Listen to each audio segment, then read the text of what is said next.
అందరికీ నమస్కారం. ఈరోజు సర్వసభ సమావేశాన్ని జమ్మిగుంట మున్సిపాలిటీలో జరుపుకోవడం జరిగింది.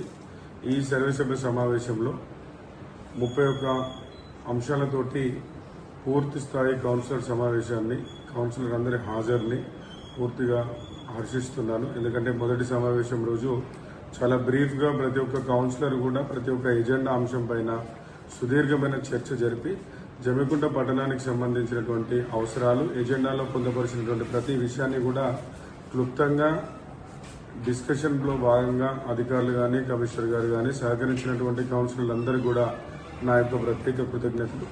ఎప్పుడూ కని విని ఎరిగిన విధంగా జమ్మిగుంట మున్సిపల్ కౌన్సిల్ అంటే ఒక కుటుంబం లాగానే రానున్న 5 సంవత్సరాలలో కూడా సంపూర్ణంగా ఈ మున్సిపల్ కౌన్సిల్ని ఎటువంటి విభేదాలు లేకుండా ప్రతి అంశాన్ని కూడా ప్రజలకు సంబంధించింది కనుక కూలంకషంగా చర్చించి ప్రతి అంశాన్ని ప్రభుత్వం దృష్టికి తీసుకెళ్లి జమ్మిగుంట పట్టణ అభివృద్ధికి కృషి చేస్తామని తెలియజేస్తూ ఈ కార్యక్రమంలో పాల్గొన్నటువంటి ప్రతి కౌన్సిలర్లకి మరి అధికారులకి, కార్యక్రమం నిర్వహించినటువంటి మున్సిపల్ కమిషనర్ గారికి నా యొక్క ప్రత్యేక కృతజ్ఞతలు. నమస్కారం.